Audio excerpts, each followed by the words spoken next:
प्राप्त स्थळी सेवे करता निवडलेला अभंग साधू संत श्रेष्ठ वैराग्याचे मुकुटमणी असणारे जगाचे गुरु जगद्गुरु देव निवासी असे असणारे तुकोबा यांचा चार चरणाचा अभंग आजच्या सेवे करता निवडलेला आहे.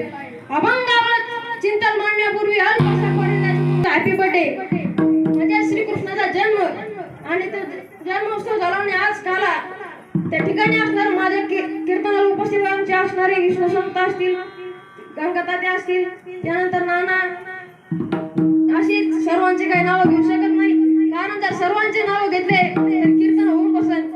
त्यामुळे कोणला जनाई मुक्ताई तर कोणला तुकोबा ज्ञानोबा समजून सर्वांच्या चरणी नतमस्तक होतो सेवेला प्रारंभ करतो. विठ्ठल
यशोदा मातेला मुलगा झाला पण इकडे सारा आनंद सुरू झाला पण तिकडे कंसाला दुःख झाले. महाराज कंसाला खूप दुःख झाले. कंसाने आपले काय केलं, एक सभा भरवली.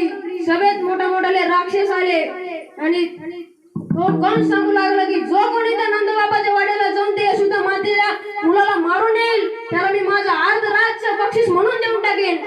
हे ऐकताच पुतना नावाची राक्षसीन उठली आणि म्हणाली, दादा तू इतकुशा बालकाला मारण्यासाठी अर्ध राज्य बक्षीस देतोस, थांब मीच त्या बालकाला मारून येते. त्या ठिकाणी असणारे पुतना मावशीने आपल्या स्थानामध्ये वीज भरवले आणि गोकुळात गेली. गोकुळात नंदबाबाचं घर सापडा लागली. त्यानंतर तिने यशोदा मातेचं घर सापडल्यानंतर ती यशोदा मातेला तिने आवाज दिला, यशोदे. त्या ठिकाणी असणारी यशोदा माते आली. आल्यानंतर यशोदा मातेने विचारलं, तुम्ही कोण? ती म्हणाली, ओळखलं नाही मला. नाही म्हणे, ओळखलं नाही. त्या ठिकाणी पुतना मावशी म्हणाली, डोळा तोडून देते. यशोदा माते तितक्यात म्हणाली, असं वय तू गोर बहिणी होय ती.